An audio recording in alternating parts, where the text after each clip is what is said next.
The voyage started just like any other. The cargo ship SS Cotopaxi is making another journey to Havana, Cuba to deliver coal. It's November 29, 1925. For Captain Meyer and his crew, leaving Charleston Port, South Carolina, it will be the last trip the ship ever makes. Its route ran through the Bermuda Triangle. 2 days into the trip, the Cotopaxi sent out a distress signal. It had got caught up in a strong tropical storm and turned over on its side.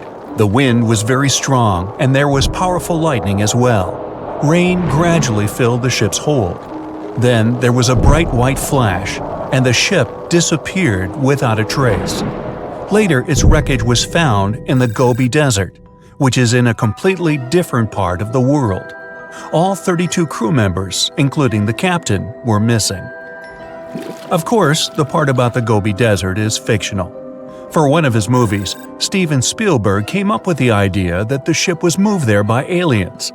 Still, in real life, the ship was never found, and its crew really did disappear. It was officially declared missing a month afterward, and nobody could find the wreck. It seems like a classic case of mysterious things going on in the Bermuda Triangle. But most mysteries are solved sooner or later. In 2020, the Cotopaxi was found. A man named Michael Barnett had moved to Florida to study shipwrecks off the coast. One wreck in particular really caught his attention. It was much larger than the others, and the locals called it the Bear Wreck. It was about 40 miles from St. Augustine in northern Florida, but no one had ever managed to identify the rusty hull. So Michael started to do some detective work. He measured the size of the shipwreck and started working through all the information he could find. He researched hundreds of old newspapers, leafed through insurance records, and looked at artifacts found on the wreck. After hundreds of hours of hard work, Michael was sure it was the Cotopaxi. But a few years before, there had been a rumor that the same ship had been found off the coast of Cuba. The Coast Guard found the wreck of a cargo ship about the same size that looked a lot like the one lost in 1925. Michael was sure they were wrong, so he teamed up with some science journalists and kept investigating. Soon they discovered something that seemed to confirm Michael's belief. Divers found brass valves with the letters SV on them in the wreckage of the ship. Michael suggested these initials referred to Scott Valve Manufacturing Company. The headquarters of this company was in Michigan, not far from where the Cotopaxi had been built. The company had probably supplied parts for the Cotopaxi. So the puzzle seemed to be solved. The Bear Wreck was really the missing cargo ship. But Michael still needed to work out why the ship had sunk. Did something mysterious really happen to the Cotopaxi in the Bermuda Triangle? Later, Michael found the testimony of the ship's carpenter among some old papers. The carpenter claimed that the hatches covering the coal on the ship had been in a terrible condition before it sank. Repair work on the covers wasn't finished before the crew got the order to sail to Cuba. So if the hatch covers were still broken during the trip, water could have easily gotten on board. This water probably flooded the hole during the tropical storm. This was the real reason why the Cotopaxi went down. There was really nothing mysterious about it. It was just a mistake made by ordinary people. But this is just one example out of dozens, or even hundreds, where ships and planes have gone missing in the Bermuda Triangle. We still can't explain some of these incidents. It seems like there really is something weird going on there. One of these strange events happened in 1948. A passenger jet was headed for Miami from San Juan, Puerto Rico. It disappeared in the same area as the Cotopaxi. The 32 people on board vanished without a trace. The weather was clear throughout the flight, but experts think that when the plane was about 50 miles from the coast, it could have been hit by a strong wind that knocked it off course. Years later, a similar plane was found in the area of the Bermuda Triangle, but because no one could work out the registration, it was impossible to say for sure if it was the same one. Something even stranger occurred not long before, in 1945. 5 planes went missing all at the same time. Some trainee pilots were practicing their navigation skills. But when they'd finished, it seems they couldn't find their way back home and disappeared. Many people assume they just ran out of fuel. This seems likely, but still, the circumstances were really strange. The trainees were being supervised by an experienced pilot who had 2,500 hours of flight time. He would never have let a group of newbie pilots get that far away from their base. Even now, people still debate what could have happened. Some insist the pilots ran into something supernatural out there in the Bermuda Triangle. But who knows? And here's another freaky thing that happened there which no expert has been able to explain: time travel. In 1970, Bruce Gernon was flying a plane from Andros Island to the Florida coast. When he was at 11,500 feet, a giant cloud appeared in front of him. It kept getting bigger and bigger, and he had no choice but to fly through it. As soon as he did, the plane was surrounded by darkness. It was as if the day had turned to night in a split second. Suddenly, Bruce began to see white flashes of light around him. They were so bright that they lit up the entire sky. But they weren't lightning bolts, although he couldn't really explain what they were. The plane continued through the strange cloud for almost a half an hour. Bruce noticed that the cloud changed shape during this time. The space around the plane turned into a tunnel. Then the tunnel started narrowing. Bruce became really tense as he tried to cope with the plane's controls. All his instruments and navigation equipment were going crazy, and the electronics stopped working. Then, a white light appeared at the end of the tunnel. Just like in the movies, the plane escaped the closing cloud tunnel at the very last second. Everything was fine, but now Bruce found himself in some white fog. He had no idea where he was. Then he managed to contact ground control. He was shocked when he learned that his plane was already in the airspace above Miami. It seemed that something impossible had happened. Bruce was meant to cover a distance of about 250 miles during the flight. This usually took 1.5 hours, but he had managed it in just 47 minutes, almost 2 times faster than normal. When Bruce landed, he went to check the amount of fuel left in the tank. It turned out he'd used up a lot less than the normal amount of fuel as well. Could there be a logical explanation for the time-traveling plane? Well, records show that a large number of sunspots were detected on the surface of the sun that day, and there was a strong solar wind. This could easily have made the electronics and devices on the plane go crazy. But what about the mysterious cloud? The Florida coast is a place where 2 large air currents meet. One has a high pressure and the other is a low pressure one. This causes a lot of storm clouds in the area.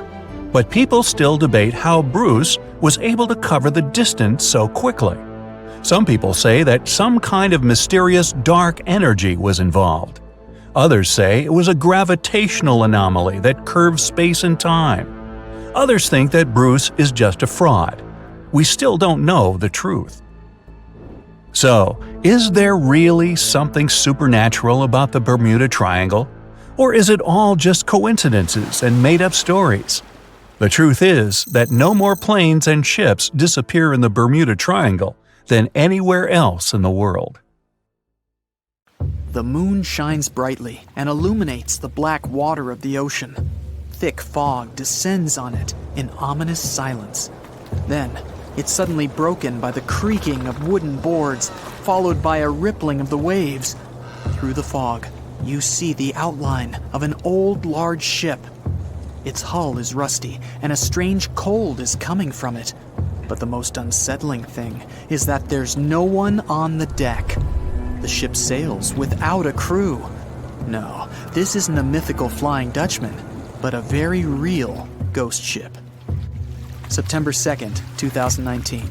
The British Royal Navy's ice patrol ship, called the HMS Protector, sails through the calm waters of the Atlantic Ocean. The time is 11 p.m.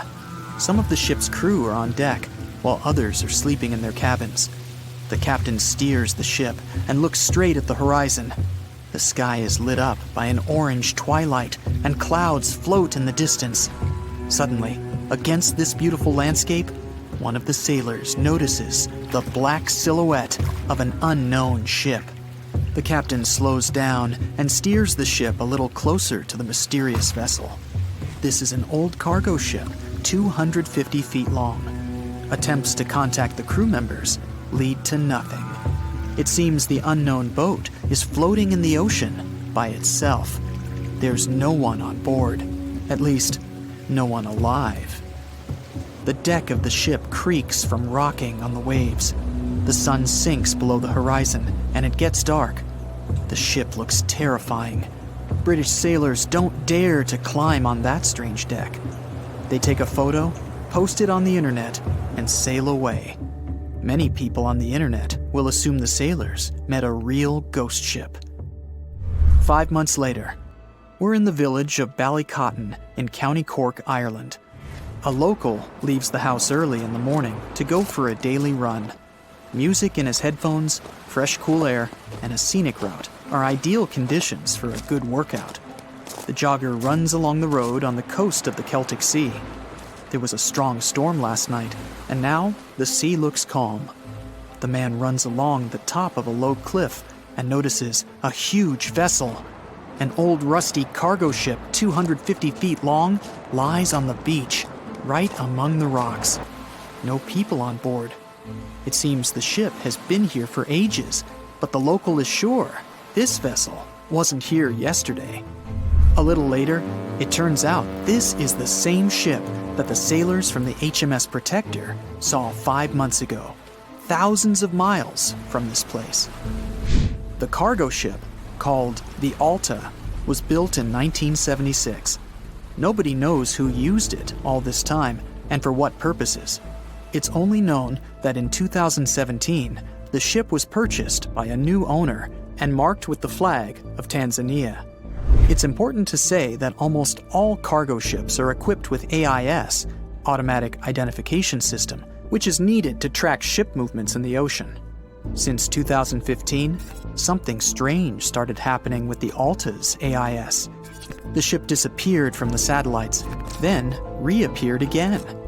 Over the past few years, this ship had changed several names and flags. It's not surprising that its AIS shut off and turned on numerous times. It's said that some of those who disable AIS on their ships do so to hide outlaw activities. The ship's captain, whoever it was, clearly didn't want to show the Alta's movements. As AIS showed in 2017, the ship had sailed near Greek port cities. The Alta made 12 stops in 3 such cities in different parts of Greece. Then, the AIS signal disappeared, and 10 months later, the Alta reappeared near the northern coast of Africa, 1,200 miles from Greece. In September of 2018, the ship was sailing about 1,400 miles southeast of Bermuda, and at that time, the crew members started having problems. There were 10 people on board the Alta. On September 19th, the ship's engine failed right in the middle of the Atlantic Ocean. The nearest shore was very far away. The ship began to drift. As days passed, the crew couldn't fix the vessel. Food supplies were running low. The crew started to panic and tried to contact someone. The situation got worse as a strong hurricane was approaching the place where the ship broke down. Crew members contacted the U.S. Coast Guard. On October 2nd, a helicopter headed towards the ship. Food and water were unloaded on the Alta. This was enough for the crew to bide their time for several days. About a week later, a rescue boat sailed about 1,500 miles to reach the Alta and help the stranded sailors. Shortly before the start of the hurricane, American rescuers succeeded. The entire crew of the wrecked ship was taken to Puerto Rico. The Alta remained drifting in the ocean. After a while, another ship arrived to tow it to the coast of Guyana. Then, something went wrong again. The ship was hijacked. Who did it and why remains a mystery to this day. But then, for some unknown reason, the thieves decided to abandon the ship and left it to drift in the ocean. For almost a year, the ship's location couldn't be tracked. Then, in September 2019, the vessel was found by the British Royal Navy. How the Alta was able to cover the distance across the Atlantic and wash up on the coast of Ireland is unknown. an investigation has been launched in Ireland. It's necessary to identify the owner of the vessel and find a responsible person to take on the task of towing it. But no one has since been found. Once, an unknown person called the Irish authorities and introduced themselves as the owner of the ship, but didn't provide any evidence. Several barrels of oil were found on board the Alta. To dismantle the ship, the Irish authorities will need to spend about 10 million euros. Local residents are annoyed by the wreck too. Corroding metal is bad for the environment, and kids have already snuck on board and posted a video on the internet from inside the abandoned ship. The further fate of the Alta remains unresolved. It's still lying there. That ship sailed in the ocean for just 2 years. Now imagine if some other managed to drift for 38. In all that time, no one could catch this ship, and people still seek it. That vessel is called the SS Baychimo. It was a merchant ship owned by a Canadian trading company. In 1931, the ship got stuck in ice off the coast of Alaska. A strong snowstorm began. The team waited a week for it to end, but the storm only intensified. One day, the weather improved a bit, and part of the team was evacuated to the nearest city. Another part of the crew, with the captain, set up camp near the ship. The storm started again and didn't stop for a long time. The blizzard was so heavy that the ship's captain couldn't see beyond his arm's reach. Finally, when the storm was over, the captain saw that the ship simply vanished. He decided the Baychimo sank during the storm. A week later, the ship was found, drifting near the place where it was lost. The hull of the ship was damaged so badly that it was unsafe to sail on it. The captain decided to abandon the ship. However, it didn't sink. For the next 38 years, it was drifting at various points along the Alaskan coast. Several times, people climbed on the ship, including native Alaskan residents and a group of researchers. Attempts to save the vessel from the sea ended in failure. The salvage operations were hampered by drifting ice and bad weather. The last time it was seen was in 1969. The ship was frozen and blocked by the ice. In 2006, the government created a special project to find the Baychimo. However, in all these years, the ship still hasn't been found. Its fate is unknown. It's likely that the ship has finally found peace and is now lying on the seabed of the Chukchi Sea. The sea, this unrelenting water beast, has been defying all attempts to tame it for centuries. Many ships driven by the wind have gone through the harshest parts of the world. Some have survived the struggle with the sea, and many have come off second best. It's the year 1834. A ship called the Pilgrim is setting a course to sail from California to Boston. The journey will venture around South America and then past Cape Horn of Chile. Richard signs up as a merchant seaman aboard the Pilgrim. This is his first voyage at sea. The crew tells Richard stories of the Drake Passage off Cape Horn, a route that's legendary for its dangers. Countless ships and sailors have disappeared in those waters. Since Cape Horn's discovery in 1526, it's quickly become known to all those that have sailed around it as the ultimate test of any mariner's skill and of any ship's strength. Those that have survived the journey call Cape Horn a sailor's nightmare. Jack the helmsman, a salty veteran, steers the ship towards this most dangerous of all routes. Jack has been aboard the Pilgrim since it was first commissioned in 1825.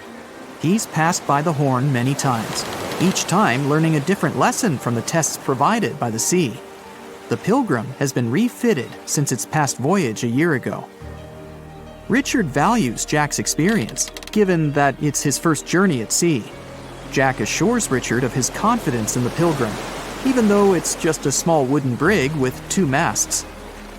Jack's aware that wooden vessels are gradually becoming outdated, replaced by new steam-powered ships. But Jack prefers the maneuverability of the Pilgrim and would take it over the steel ships any day. Richard is excited to be aboard. There's so much to explore in life as a merchant seaman. but the guy struggles to acquire his sea legs on the boat. Forceful winds make the Pilgrim move faster, providing Richard with a quick introduction to life at sea. At the same time, nothing can prepare him for what is to be experienced at Cape Horn. It's the southernmost point of land before Antarctica. The gap between the icy continent and Cape Horn holds the infamous Drake Passage. Approximately 700 miles between Cape Horn and the Antarctic Peninsula. Strong winds provide an uninterrupted, steadfast journey toward the Horn. But, as Jack tells Richard, the winds are more concentrated at the Drake Passage. They create a funneling effect, becoming stronger and more unpredictable. Richard is unsure of what this might mean for the Pilgrim, but understands that there's no easier route to travel around South America. A few days pass. The Pilgrim sails by the many islands that make up the western coast of Chile. Although the sea has been relatively calm, Richard continues to deal with his lack of sea legs. His movements are still not very graceful. The constant, ever-swaying deck rises and falls, and Richard finds it hard to get used to the motion. Random large waves hit the Pilgrim from every angle. The ship is quickly approaching Cape Horn. Richard looks towards great thunderous black clouds in the distance. "Welcome to the Horn," Jack says, half laughing. A wry smile upon his face soon disappears. The man gets serious, knowing what awaits them all. Stronger winds start blowing the sails as the crew scrambles to hang onto the ropes. Richard desperately sets to adjust the aft sails, adjusting for the constant change in strong southerly winds. Jack holds firm at the helm, knowing the importance of his role. He's wary of the swell. It can build very quickly the further south they travel. It's crucial the Pilgrim doesn't venture too close to the Horn when they approach. The great darkness that was in the distance is now all around them, filling the sky in every direction. Blackened clouds throw rain and hail down at the crew as they try to resist the enraged weather. Jack is directed by the captain at the helm, changing the direction of the vessel. The temperature has dropped significantly. Barely keeping the water from his eyes, he turns toward the port side bow to provide his face a brief break from the torment of the wind. Looking out into the distance, the man sees the Horn standing alone, surrounded by mist. It's a haunting sight. He steers the Pilgrim along the face of the Horn, the distance getting shorter. The waves shrink in height since the depths become shallower. But these waves are much steeper, and their angle can cause more damage to the wooden vessel. Jack's unsure how much of these waves the Pilgrim can take before the hull is breached. Richard, still posted at the aft sails, watches the water and icebergs floating by. He's unsure how large they actually are, since they're mostly hidden underwater. But he knows to alert Jack if any get too close. Just one iceberg hitting the Pilgrim will be all that the hull can withstand. Dutifully, he watches over the side and into the distance. Icebergs aren't the only thing to look out for. Rogue waves are common in these seas as well. The connecting Antarctic and Pacific Oceans, mixed with stormy weather, form waves together. This creates much larger rogue waves. Such waves have been known to reach up to 100 feet tall. They can destroy most vessels in their path. It'll surely be the end of the Pilgrim if it comes across a rogue wave. Strong currents adjust the route of the Pilgrim, as though the Horn is trying to lure the ship toward its rocky shallows. Slowly, they are getting pulled closer toward the Horn. Jack is fighting the current at the helm. Spinning the wheel, he strains his body as much as he can. Grunting, he plunges the wheel from the port side to starboard and back again. The captain keeps yelling directions. To a novice, they're extremely confusing. But Jack, a hardened veteran, continues to interpret the directions with ease, steering to readjust their course away from the Horn. The captain orders Richard to assess the hull below the decks. With the level of pounding the Drake Passage has provided so far, it's surely harmed the ship in some way. Richard runs to the deck as another sailor yells something at him, but the noise of the sea makes it difficult to hear. A wave hits the side, flowing onto the deck. Richard manages to hang on to the mast before he's almost swept overboard. The entire front deck seems to be underwater. Hanging on as the water rolls off the sides of the ship and waiting for it to clear, Richard watches the horn slowly go past. Still, it beckons toward the Pilgrim, as though asking for its dues from the crew. The currents are still pulling the ship, while the storm is raging on, with no end of the struggle in sight. The storm is growing ever larger and fiercer. Richard gathers himself to head below and assess the damage. After a slow descent to the lower decks, Richard can finally look over the hull from the ship's quarters. There's no damage from what he can gather. But he's shocked by the depth of the water inside. It's now at waist depth. Cups, amongst other things, float in the water. Even inside the ship, the guy can't escape the waves. Unable to make sense of it all, he stands frozen, listening to the almighty power of Mother Nature outside. The sea roars even more wildly, waves constantly thudding against the hull. It sounds like a somber drumbeat, a slow countdown to the demise of the Pilgrim. Richard forces himself back to the terrors of the above decks, grasping onto the rails to carefully walk the slippery stairs. He leaves the disturbing creaks of the wooden decks. They're soon replaced with the strained sounds of the ropes, the yells of other sailors, and the deafening roar of the sea crashing all around him. Jack is at the helm, focused on his role, still fighting the wind and the waves, even with the addition of ice and frost. It seems that the world around him has set its heart to distract the man from his duty, but Jack pushes on determinedly. For 9 days, the Pilgrim fights the constant changes in stormy weather, facing all kinds of obstacles, but the ship manages to make it through. As they leave the storm behind, the crew sets their course north for their final destination. The sight of the sun peeking through the dark clouds is the most relieving thing Richard has ever experienced. Unfortunately, Richard lost his rations at some stage during the storm. At sea, if your rations are lost, it's your own bad luck. Luckily, Jack is kind enough to share some of his.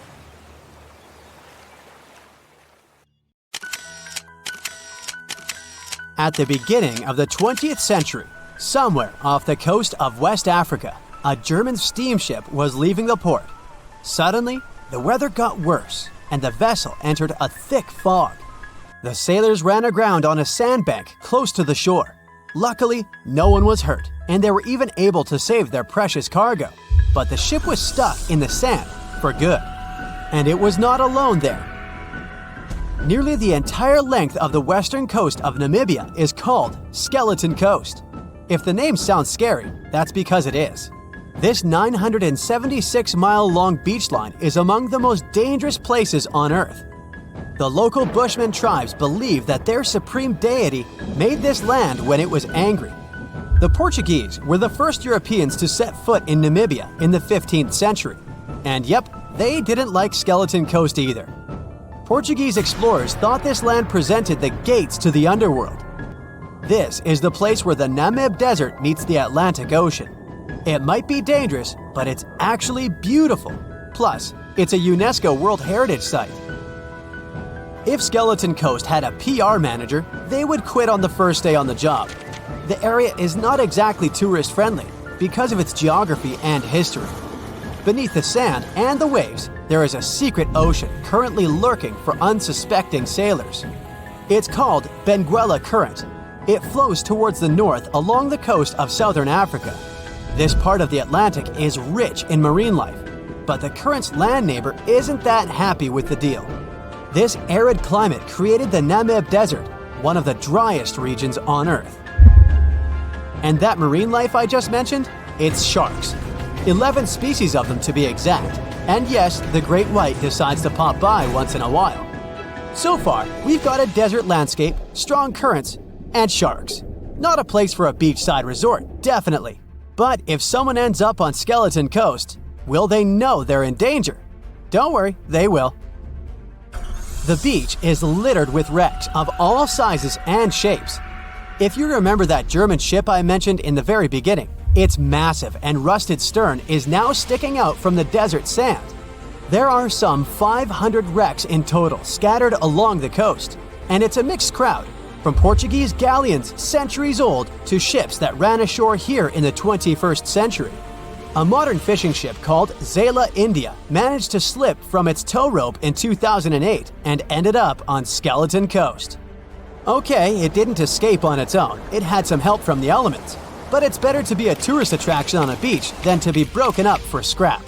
That's where the trawler was originally going, poor thing. Skeleton Coast's most famous inhabitant, to call it such a place, is the wreck of the Dunedin Star. The British cargo liner ran aground here in 1942. The massive rescue operation that followed reveals why it's so dangerous for sailors to end up here. The rescuers managed to save all of the crew and passengers, but at a heavy price. An aircraft and a tugboat were lost in the process. It took the last of the rescuers a full 2 months to return home to Cape Town. Why, you might wonder?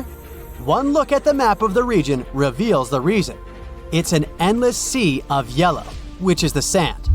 There are so few roads here, so Skeleton Coast is hard to reach by land. There are also legal obstacles. You need a special permit to drive into the area.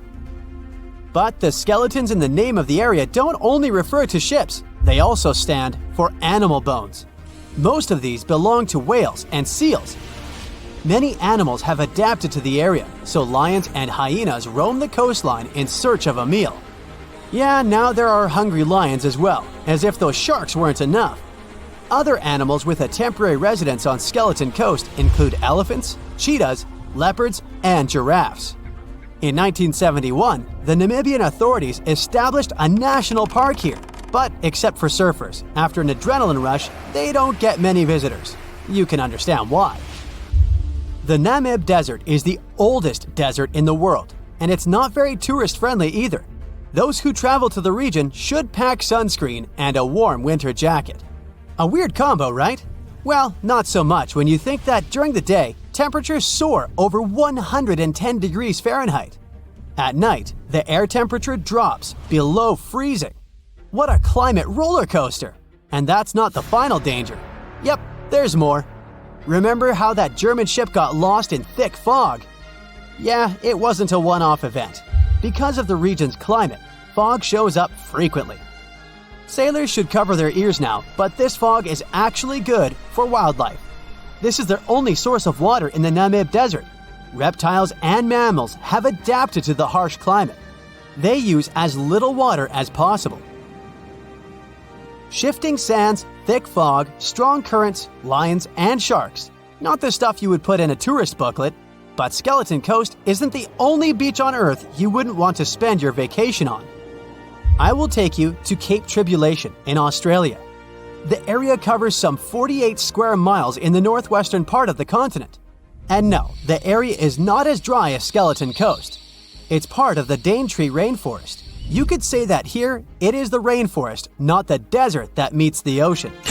The beach at Cape Tribulation is straight from a postcard. But looks can be deceiving. Australia? Probably sharks. No, crocodiles are out here to get you if you decide to go for a dip in the sea. There are saltwater crocodiles that the locals call salties. Well, that's a cute nickname for such a dangerous reptile. And it's not just that. The wildlife seems to have a beef with visitors. From October to June, the waters around Cape Tribulation are full of box jellyfish. Their venom affects the human cardiovascular system. When touched by a jellyfish out at sea, swimmers won't have enough time to reach land for help. Vinegar helps neutralize the sting, so you might want to keep a spare bottle in your luggage. Crocodiles and jellyfish sound dangerous, but there's one more animal you should look after. It's the wild boar. It might sound funny, but you won't laugh when you're being chased by one of these across the beach. 21 million wild boars live in Australia. They're mostly active at night, making it even more dangerous if they charge at you. The best defense is running in circles. Wild boars can't cut corners well. That's probably why we don't see many of them taking up careers as race drivers. Cape Tribulation has one last danger installed for you, and it's not an animal. Out here, even the trees are plotting against visitors. The stinging tree got its name for a reason. If you try to pick one of its beautiful red berries, it'll fight back. Its prickles are like tiny glass shards. The less than pleasant effect on your skin will last for a month. Then there is this wait a while bush. Who keeps naming them like this? This long vine has spikes that grab hold and just don't let go. They are so strong they can pull a human off a horse. You'll have to wait for someone to come by and save you from this thorny grabber. If you are about to cross this Australian beach from the vacation list, hold on for a second. Tourism is booming here. The local authorities have restricted access to all of the danger zones. Visitors go swimming in dreamy water holes that are surrounded by lush vegetation. There are even ropes to swing from. Now, that's a beach you can finally relax on. As an experienced sailor and the first man to ever sail non-stop on his own around North and South America, Matt Rutherford has seen a lot during his voyages. But what he saw in 2013 while sailing through the waters of the Atlantic with his colleague surely stands out. Some 800 miles off the coast of Bermuda, not far away from the famous Bermuda Triangle, they noticed a boat that seemed to be moving by itself. The sails weren't up and the motor wasn't running. The sailors decided to check if there was someone who needed their help aboard, so they moved closer to the mysterious ship. Once they got there, things only got weirder, as they realized there wasn't a living soul aboard. Rutherford started filming to document their discovery. The boat looked so awfully abandoned that they expected to find some pretty scary things in there. But it didn't stop Rutherford from searching the vessel. The boat, which turned out to be named Wolfhound, looked like an upscale one, probably costing hundreds of thousands of dollars. It was pretty weird to find it floating by itself in the middle of the ocean. It seemed like whoever abandoned it was leaving in a rush. There were clothes and other personal belongings all over the main cabin. Some parts of the ceiling had fallen and some drawers had popped open. The brave sailors decided to tow the ghost ship back to Bermuda. It wasn't easy because Wolfhound was bigger and heavier than their boat. After days at sea, the crew was running low on fuel and asked a passing freighter to stop and give them some gas. They kept pulling Wolfhound until the tow line got wrapped around the rudder and they realized they could get stranded in the Bermuda Triangle. So they had to abandon the ship.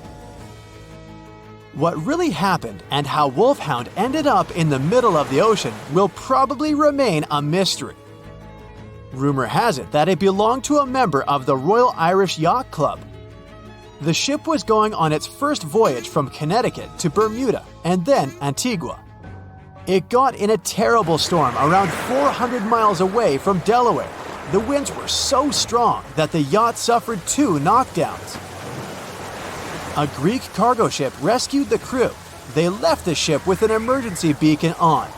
The rescued crew members shared that they saw the ship sink, which only adds more questions to the story. How did it get back to the surface? Does the Bermuda Triangle have anything to do with that?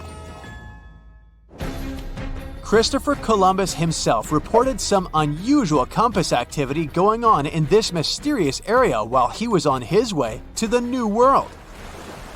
Despite the stories of more than 50 ships and 20 planes disappearing in the area, it remains one of the most heavily traveled shipping routes in the world. Some skeptics believe that this fact solves the Bermuda Triangle mystery. It could make sense because the busier the area, the more accidents happen there. But then again, it's not the number of disappearances that makes the place so mysterious. It's the lack of explanation and wreckage lost for good. The first ever confirmed ship to vanish in the Bermuda Triangle was the USS Pickering.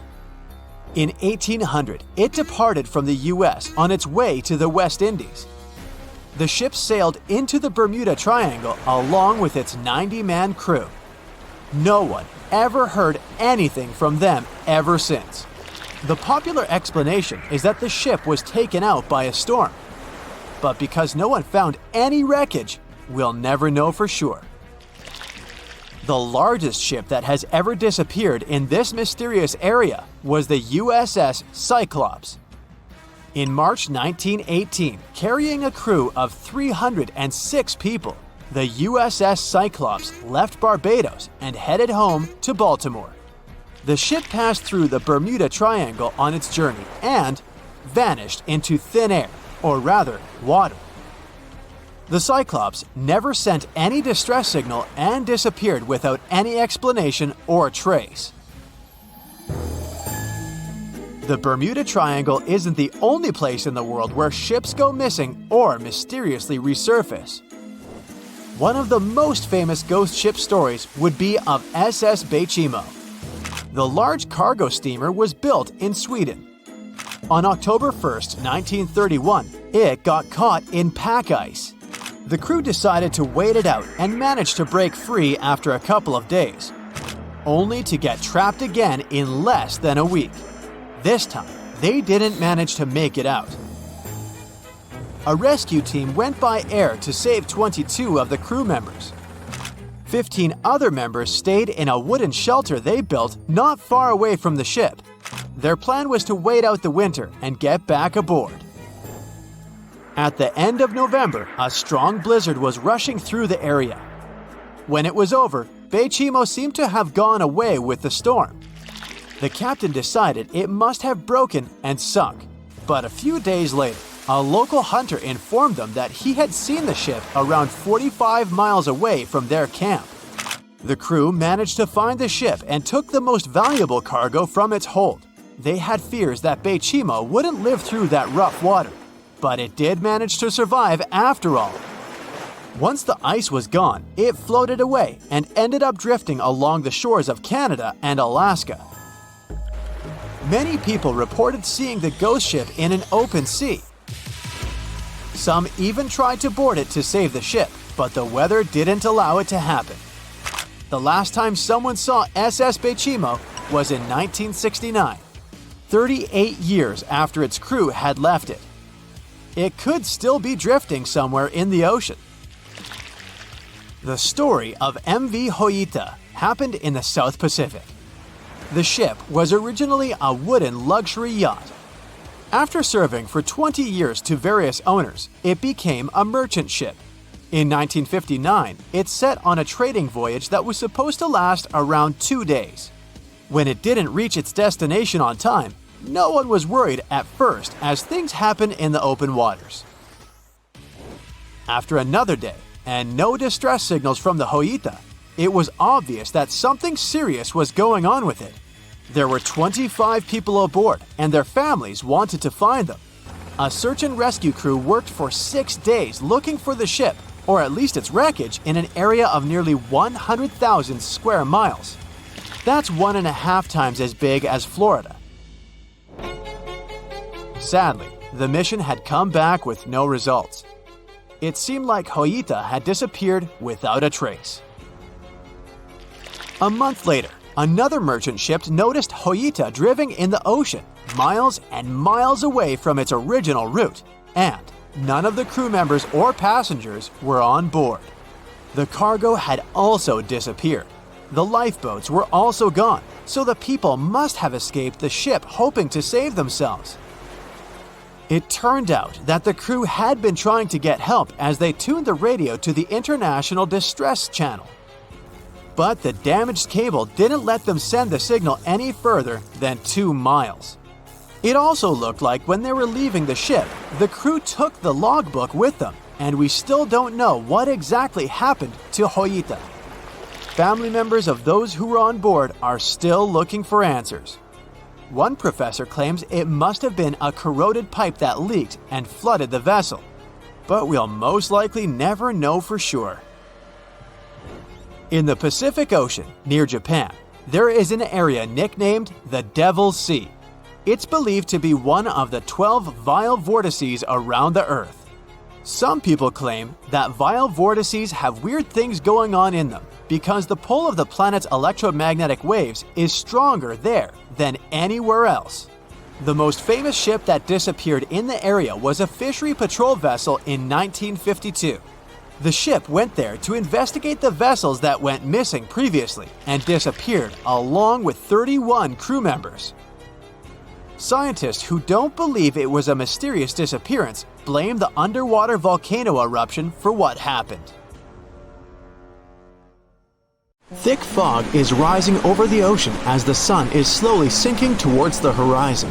It's hard to see further away than a few dozen feet, but that's enough to notice a hulking, skeletal shape in the distance. As your ship approaches the figure, your heart beats faster, and then you make out the details of another vessel, abandoned by the looks of it. Ghost ships do exist, and their mysteries aren't always solved. Take MV Joyita, for example. It was a wooden vessel built in 1931 as a luxury yacht. It had served well to various people over 20 years before it was bought by a Samoan sailor and became a merchant ship. In 1955, though, Joyita's service came to an abrupt and mysterious end. On October 3rd, it set sail for another trading voyage that should have taken no more than 48 hours. Delays happen in the sea, so when Joyita didn't arrive on October 5th as scheduled, there was little worry yet. But then it failed to come on the following day too. There was no distress signal or any other sign of Joyita's presence anywhere between its departure and arrival points. A search and rescue party was dispatched to find the ship, and for 6 days, they were scouting the area of nearly 100,000 square miles. On October 12th, the mission returned to the base empty-handed. Joyita vanished without a trace. It was only a month later that another merchant ship, Tuvalu, noticed the missing vessel far away from its route, drifting in the open sea and listing heavily. The sailors boarded the ship and found that all of its crew and passengers, 25 people total, were missing, along with all the cargo the vessel had been carrying. The radio was tuned to the International Distress Channel, meaning that the crew had been trying to ask for help, but they couldn't reach anyone because the radio cable had been damaged, limiting the range to 2 miles. The lifeboats were missing as well, indicating that people on board must have left the ship. Unfortunately, they seem to have taken the logbook with them, leaving the rescue team clueless as to what had happened. Even today, the mystery of MV Joyita hasn't been solved yet. No one knows where the crew and passengers had gone and what had caused them to leave. SV Carroll A. Deering wasn't a ghost ship in the usual sense of the word. There were no sightings of it in the open sea. Instead, it was found on the shore, but the circumstances of it running aground are a puzzle shrouded in mystery. Carroll A. Deering was built in 1919 in Maine, and it was a large vessel made for commercial voyages. Unfortunately, despite its large cost of construction, it had only served for a year before its last trip. July 19th, 1920. The ship was traveling from Puerto Rico to Rio de Janeiro via Newport News to deliver a cargo of coal. It was almost halfway to the final destination when the captain fell seriously ill, and the crew turned back to drop him and his son off and replace the captain. The voyage went without incident, but when it came to Barbados in December to resupply, there were strange moods among the crew. The first mate didn't seem to be happy with the new captain. No one paid much attention to it back then, when they probably should have. The last sighting of Carroll A. Deering at sea was on January 28, 1921, when a lightship noticed it off the coast of North Carolina. There was some commotion on the quarterdeck of the ship, where the crew were normally not allowed. Then, another vessel sighted it, but there was already no one on the decks. On January 31st, the merchant ship was found hard aground in the Diamond Shoals, a site notorious for numerous shipwrecks that had been occupying there for centuries. When the search and rescue party boarded the ship, they found it abandoned, the log and personal belongings of the crew gone, along with the 2 lifeboats. There is still no answer to what happened on board of Carroll A. Deering that January, although the most popular version was mutiny. Maybe we'll never find out the truth though. SS Baychimo is perhaps one of the most notable ghost ships in history. This large cargo steamer was built in 1914 in Sweden and plodded its way dutifully over 16 years, trading provisions for pelts with native tribes of Alaska and Canada.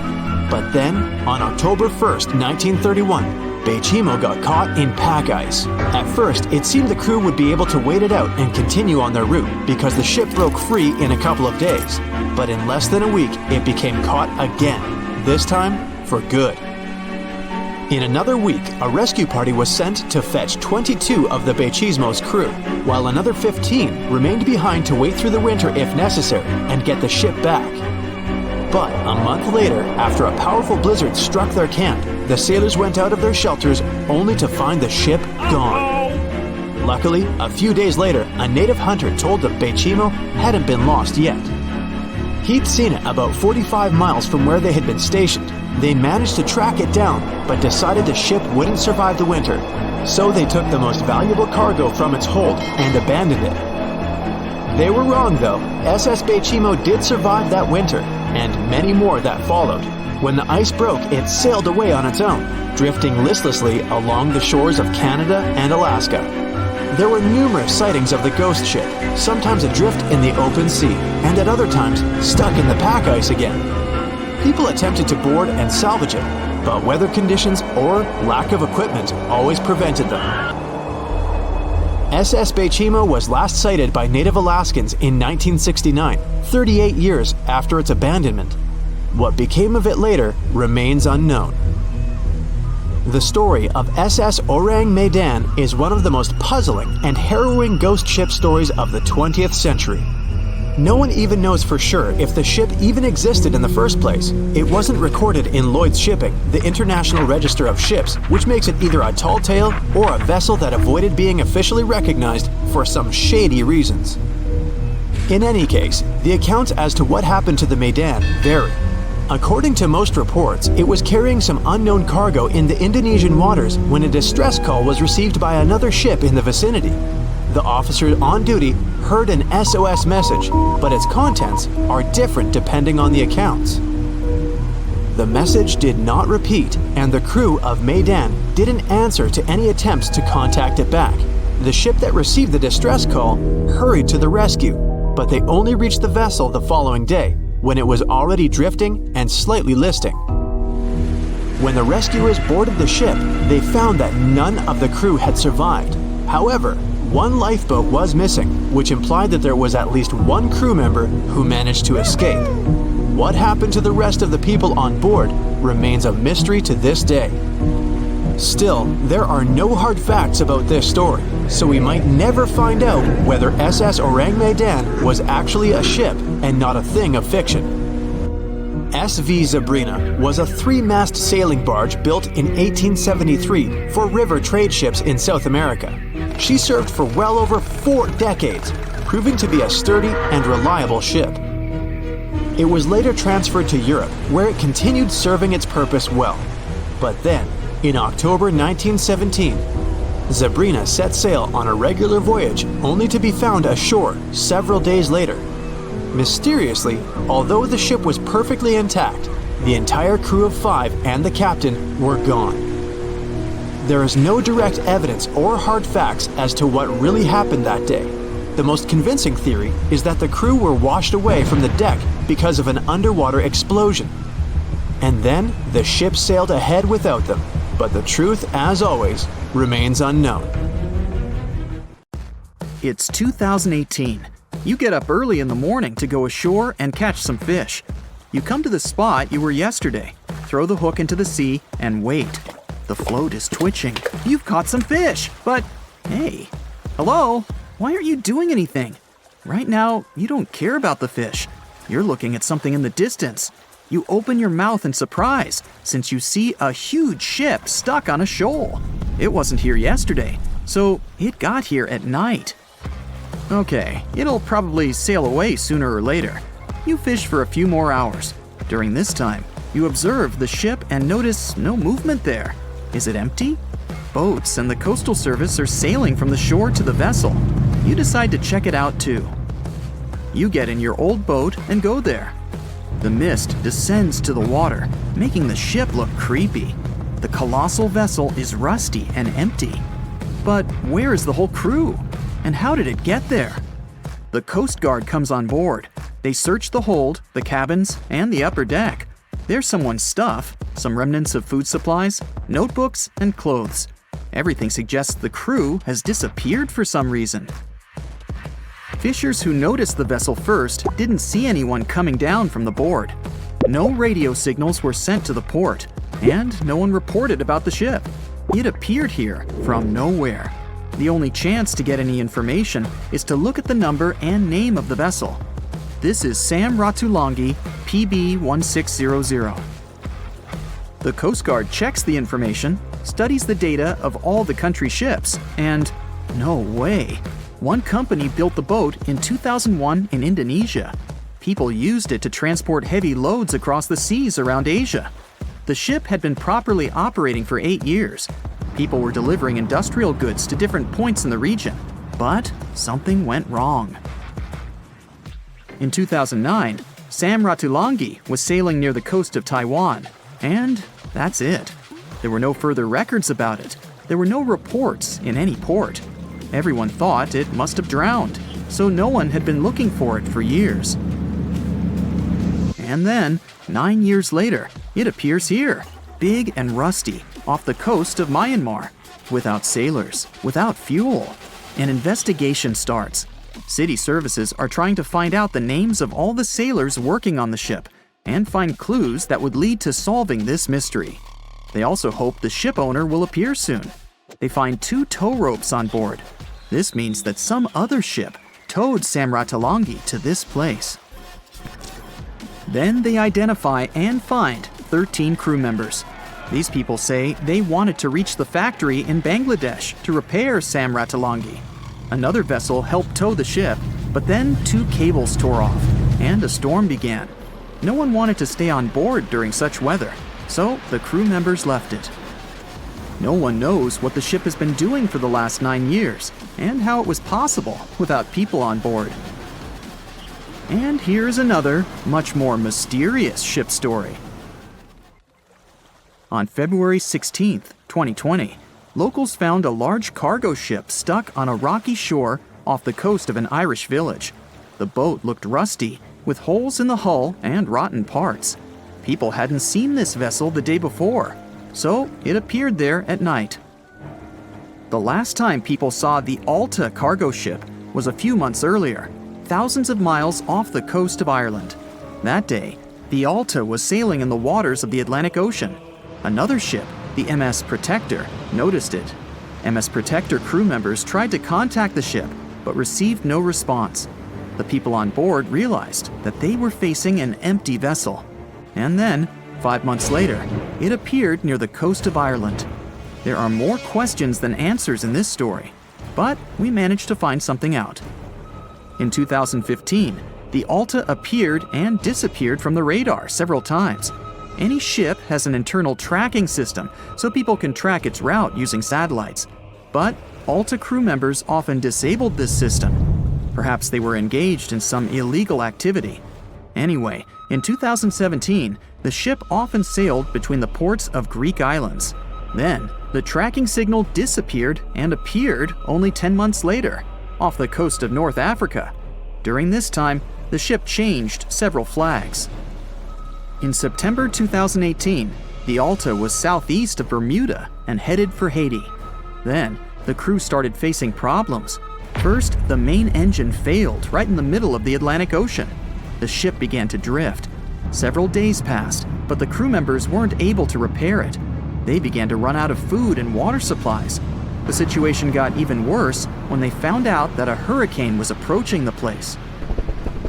Fortunately, they managed to contact the U.S. Coast Guard.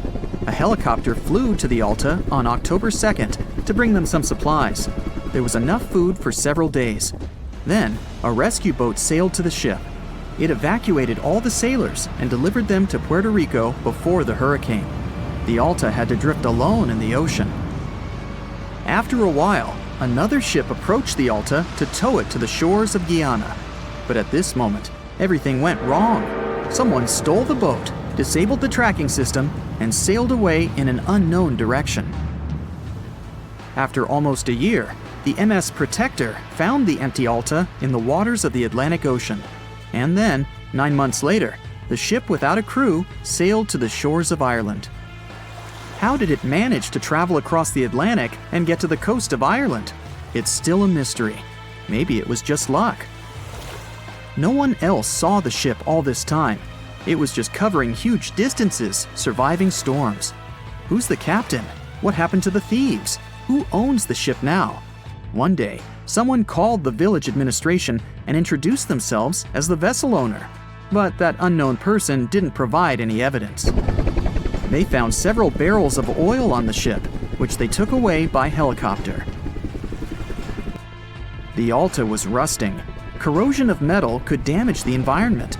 The vessel had no commercial value, yet it would have taken millions to get rid of it. There were 3 options for what to do: leave the ship where it was, tow it into the sea and let it sink, or disassemble it for scrap. But nature had its own plans. Storms and strong waves split the hull into 2 parts. The Alta was drifting without a crew in the waters of the Atlantic Ocean for about 2 years. But this is nothing compared to a ship that was traveling for 38 years. The record belongs to the SS Baychimo. It was a merchant vessel owned by some trading company. In 1931, the ship found itself on the ice off the coast of Alaska. Its movement slowed down. A thick layer of ice blocked the ship, and a strong storm only made the situation worse. The blizzard was so intense that the crew members couldn't see anything but a white veil in front of their eyes. Sailing any further was impossible. The team had to wait for the storm to end. They waited for a day, 2, 3 days. A week had passed, but the snowstorm was only getting stronger. Then, one day, it grew weaker. The crew members split into 2 teams. The first team went to the nearest city. The second group, along with the captain, stayed on board. They set up camp next to the ship and waited for the blizzard, which had started again, to end. There was 0 visibility. And finally, one day, the storm was over. Great! And now, wait a minute. But where is the ship? The SS Baychimo just disappeared during the blizzard. The captain was sure that the ship had sunk, so he left along with the crew. Then, a week later, they saw the vessel drifting near the area where they had lost it. The hull was damaged so severely that it was unsafe to sail on it. Repairing the ship would be pointless and expensive, so the captain decided to abandon it. He was sure that it would go underwater sooner or later, but it stayed afloat for the next few days, the next few months, and a few years. People had reported seeing it at various points along the coast of Alaska for 38 years. The last record of the SS Baychimo is dated 1969. Those who saw it claimed the ship was completely frozen, almost merged with the ice. Some people planned to start an expedition to find the ship, but all attempts were unsuccessful. The vessel is probably lying somewhere on the deep sea floor. It has recently become a popular location for many tourists looking for the perfect place to get away from it all. If you're lucky enough to catch a sunny day here, it's like no other, I can assure you. Chances are, you'll end up having loads of foggy days, but let's be honest, they have a special allure of their own. This enchanting smile-shaped island is called Sable Island.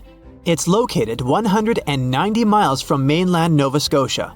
It wasn't accessible to the general public until 2013. That's when it was added to the list of National Parks of Canada. You can get here either by plane or by water. But what's so enchanting about this place anyway? There must be something since the yearly tourist count is growing every year. Firstly, there's a spectacular number of wild horses here. There are between 200 and 500 horses roaming free all over the island. There's also a large population of gray seals. The place is also the only breeding location of a rare bird species called the Ipswich sparrow. If you're already considering a trip here, there are some things you need to know first. Remember that fog I mentioned earlier? Well, it turns out that Sable Island is the foggiest place in the Canadian Maritimes. I'm talking about approximately 127 foggy days each year. During such days, Sable Island literally disappears underneath a thick layer of fog. You won't be able to explore the place on your own either. The local regulations state that visitors need to travel within a group. and they also need to keep a 197-foot distance from the wildlife they can encounter here. As charming as this place may be, it holds a dark secret hidden beneath the sandy dunes, and it has nothing to do with beautiful creatures living here or the island's unique vegetation. Apart from being known from its horses and seals, Sable Island is infamous for an overwhelming number of shipwrecks. Over the years, about 350 ships have ended their lives here, on these sandbars. When survivors described their experiences, they usually mentioned harsh weather conditions near this mysterious island. The island also made its way into literature when it was described in a book called The Perfect Storm, which was written by Sebastian Junger and published in 1997. The book was so successful that it was later adapted for the big screen in 2000, with George Clooney playing the leading role. The first recorded shipwreck near Sable Island dates back to 1583. The boat was named the HMS Delight and was under the command of British adventurer and explorer Sir Humphrey Gilbert. Only 17 people managed to survive the catastrophe by escaping in a small boat. Records mention that they spent 7 days at sea before reaching the shores of Newfoundland. In 1884, another vessel named the Nicosia struggled in the thick fog as well. The ship was completely destroyed, but fortunately, all 18 crew members managed to survive. The captain's son was almost lost at sea when a lifeboat capsized when he was climbing into it. He somehow managed to stay underneath the lifeboat, which was completely submerged. When this lifeboat righted, he eventually emerged from the water and was rescued for the second time. The years between 1947 and 1999 were relatively quiet on the island. In 1999, though, a yacht called the Merrimack ran aground near the shore of the island at about 2 a.m. on July 27th. The 40-foot fiberglass boat had a crew of only 3 people. Natural gas exploration workers, who were luckily not far away, rescued them. The crew managed to fly safely to Halifax the next day. The owner of the Merrimack tried to recover his boat by hiring local fishermen. Unfortunately, this operation was unsuccessful, since only the fittings of the yacht were eventually saved. It took no more than 6 weeks for the sand and waves to crush and completely break up the hull of the Merrimack. So what is it about this place that's so dangerous for boats? Does it have anything to do with the weather? Or maybe there's other forces at play? The explanation turns out to be a bit more complex, and it wasn't easy to figure out, at least not way back in the 1500s. First of all, the island is located close to one of the world's richest fishing grounds. Since it's also near one of the major shipping routes between Europe and North America, hundreds of vessels sail past it each year. The likelihood of shipwreck increases when there are so many boats roaming around the area. Sable Island is also in the way of most of the storms that move up the Atlantic coast of North America. It's no surprise that boats often get hurtled straight onto the shores of this island. The weather has a lot to do with it too. During the summer season, the warm air from the Gulf Stream creates a dense fog as it merges with the cool air by the Labrador Current that passes by the island. Other currents don't help the matter. Sable Island is next to the meeting point of 3 major ocean currents: the Gulf Stream, the Labrador Current, and the Belle Isle Current. Since the 1950s, radars and other modern navigation tools have been used on commercial vessels as well. Up until then, the sextant was the main instrument used to figure out a ship's location. It doesn't mean that sextants weren't accurate, but this instrument couldn't work properly without a clear view of the sun or stars, which means it didn't help much in dense fog, such as the one surrounding Sable Island, or when it was cloudy. Often during bad weather, the captain of a ship navigated, relying on their experiences and intuition based on the ship's speed and direction. That's why most of the survivors in shipwrecks near Sable Island said that the captain had simply miscalculated the ship's position, crashing into Sable Island by accident. This dusty, sandy land is as unfriendly to ships as it is to trees. There's reportedly a single tree on the whole island, and it looks a lot more like a bush. It's actually a pine tree. And since the famous island horses don't see it as much of a food source, it somehow managed to survive. Reports say that the tree was planted back in the 1950s. Local authorities were trying to grow a forest on the island to make it a bit more welcoming. They've planted tens of thousands of trees over the years, more than 69,000 evergreens, 600 fruit trees, and about 55 pounds of pine seeds, along with other plants which could survive the conditions on the island. But they were no match for the extreme weather and sandy soil. Out of all those plants, just one pine tree is still alive. Thanks to its resistance, it has even become a symbol of Sable Island. Interestingly, for around 40 years, the island also had just one inhabitant. Can you imagine that? One person living on a remote island for so many decades? It's the story of a woman called Zoe Lucas. She chose to surround herself with the only residents on the island: the horses, the gray seals, and the many species of birds. An esteemed naturalist, she mentioned in an interview she gave back in 2017 that she was used to living on the island and that she never got lonely. To survive here, she had to put together an essentials kit. It included a notebook to take notes and a pair of binoculars to study the wildlife. You can safely assume she wasn't scared of the intimidating surroundings, since she decided to eventually call this place home. At first, Zoe wanted to set up camp on one end of the island, near some abandoned buildings. But eventually, she settled in a wooden house near a bunch of sand dunes. A Canadian institution called the Meteorological Service of Canada put together the simple construction back in the 1940s. Parks Canada operates the building these days. Zoe's work included gathering as much data on the local horse population as possible. It could help scientists better understand how they managed to adapt to the unfriendly environment. She also helped gather the debris that made it to the shore to help track pollution levels. Among all the rubbish that she collected, there was a refrigerator and a crate full of fresh peppers. Some other specialists eventually started working rotating shifts on Sable Island to offer the brave woman a little bit of company now and then. In 1945, 5 TBF Avenger aircraft took flight for a routine training exercise around the Bermuda Triangle. In the middle of the exercise, the planes were struck by intense rain and heavy winds, despite the clear weather forecast. The pilots became extremely disoriented and radioed the base to report that their navigational equipment had stopped working. The last thing the base heard was, "When the first plane drops below 10 gallons, we'll all go down together," and then static. The 5 planes and their 14 crew members were never seen or heard from again. On his very first voyage to the New World in 1492, Christopher Columbus sailed through the Bermuda Triangle. Columbus reported that one night when he was on the deck of the ship, he noticed a giant light appear in the distance, unlike anything he had ever seen before. Columbus looked at his compass for direction, and it gave off erratic readings. You might have noticed that the Bermuda Triangle doesn't appear on any world map.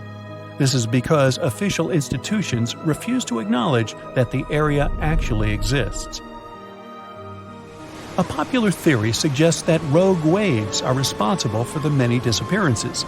Rogue waves are called extreme storm waves by scientists. They occur when different weather patterns take place at the same time and cause large unexpected waves. Witnesses say that the waves look like giant walls of water. These waves could explain why ships go down fast and without leaving any trace.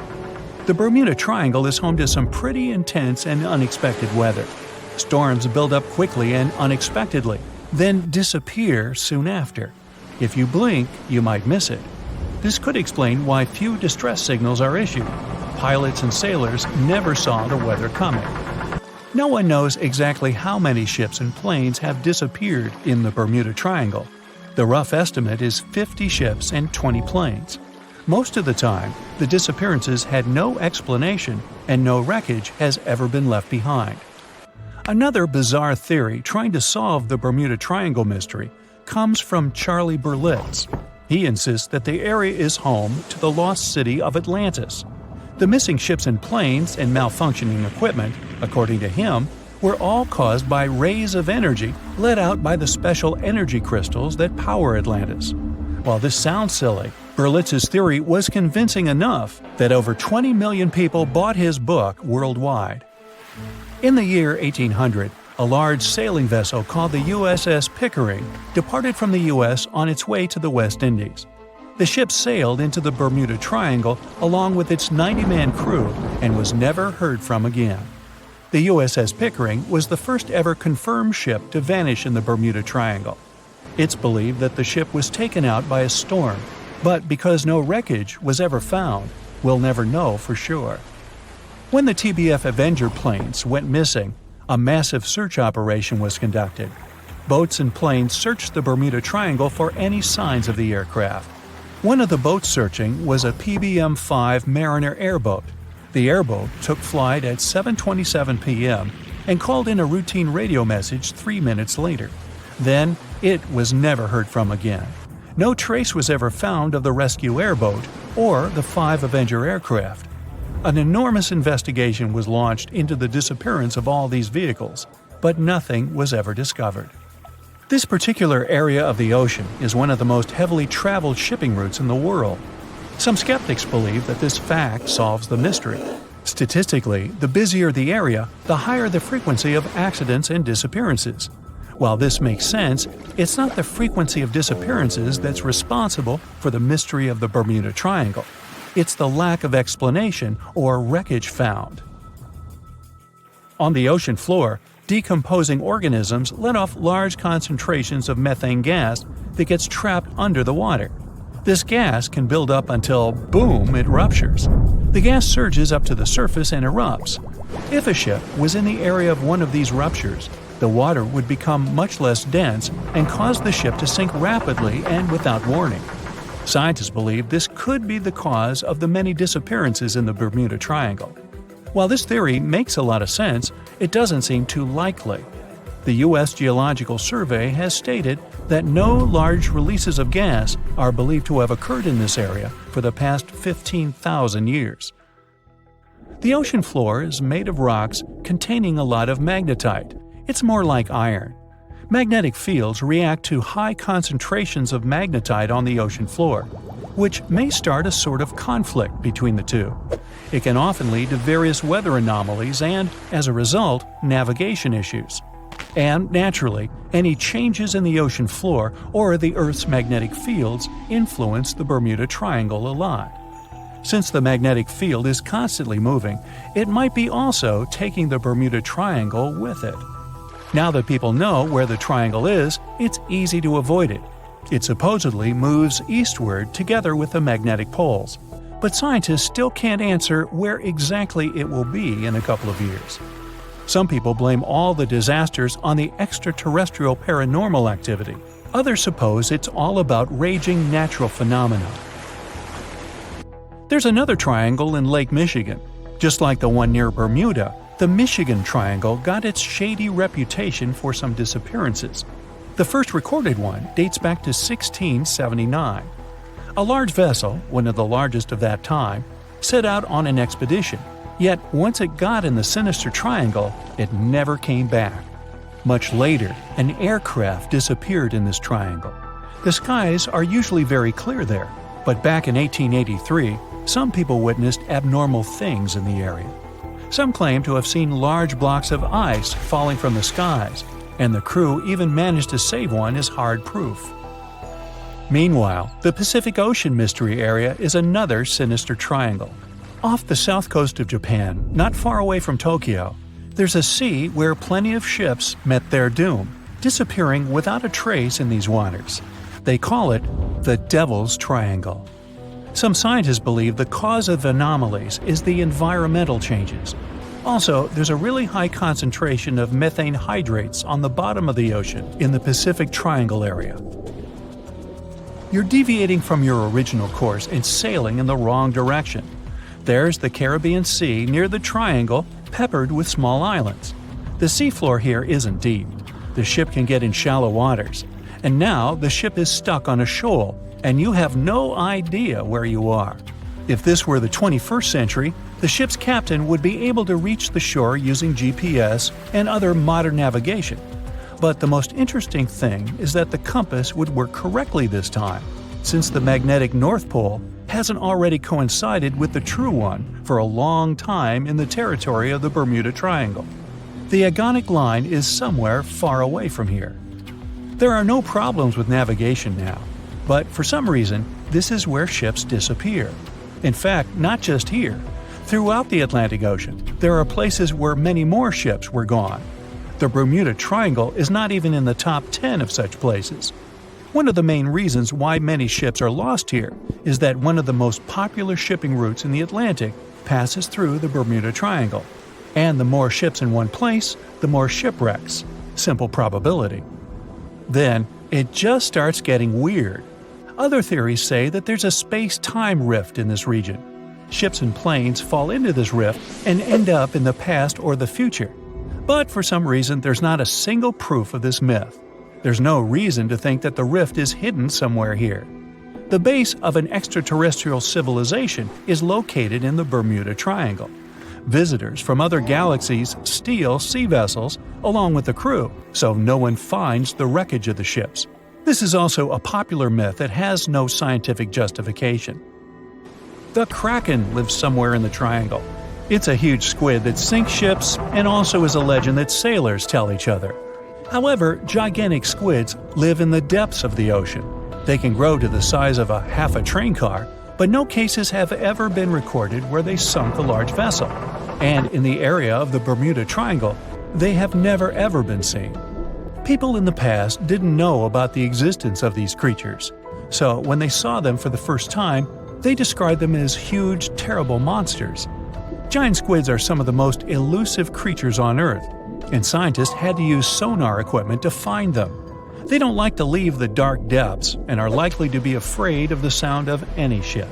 So, that should squash the squid as a suspect. The year was 1854, and the SS Arctic, the fastest passenger liner of its time, set out to cross the Atlantic. As it sailed through the misty veil, it slowly disappeared into the unknown. The Collins Line, an American shipping company, was started in 1818 and only began seriously trading in the transatlantic by 1835. Its steamships crossed the Atlantic from Liverpool to New York within just 10 days. Doesn't sound like a great speed today, I know, but back then, the same thing took other ships several weeks. Light on the water with their wooden hulls, powering through with a strong steam engine, those steamships were the favorite choice for many high-profile people. What could go wrong with such an advanced ship, they thought. This reminds me of some other ship everyone believed to be unsinkable. But anyway, back to the Collins Line. It grew to be a serious contender on transatlantic routes, with only one other competitor, the Cunard's Line. It was a British company also aiming to be the main force through the Arctic Passage. In 1835, the company received a new ship that traveled to Liverpool and came back to New York with the largest cargo ever at that time. From then, the Collins Line was steadily growing. It seems like there would only be future successes for it. Unfortunately, their lavish ships became costly to run with the amount of coal used. Massive power along with weak wooden hulls meant they needed many repairs after each voyage. So, every trip ended up being expensive.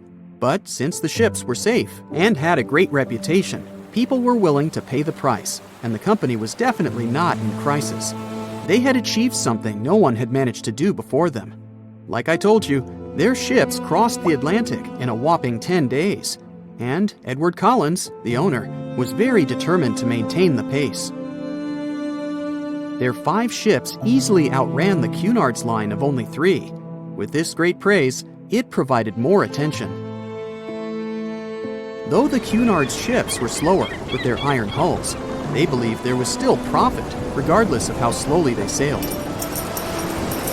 Among Collins' ships, the Arctic, the third of them to be launched, was the largest, reaching 284 feet long, with 2 side-lever steam engines, each with 1,000 horsepower. The paddle wheels made 16 revolutions a minute when at full speed. At the time of its launch, the press called it the most stupendous vessel ever constructed in the United States. But glamour and fame couldn't avoid what would come next. On the 27th of September, the Arctic was on its journey from Liverpool to New York, continuing a speed pace through the thick fog. It's possible that by that moment, after 4 years of record-breaking trips, the crew became overconfident with their sailing and the ship. Going only 50 miles from Newfoundland, they carelessly continued through the fog with no radio contact, sonar, or any other form of identifying objects, equipped only with Morse code. A smaller ship, the SS Vesta, which operated as a fishing vessel, often worked around Newfoundland. It was passing through the same path as the Arctic and crashed into its side. Shocked by the collision, the captain of the Arctic offered help to the much smaller Vesta, but it was soon clear that the damage that seemed minor on the Arctic was far worse. Beneath the waterline, a hole was letting water into the hull.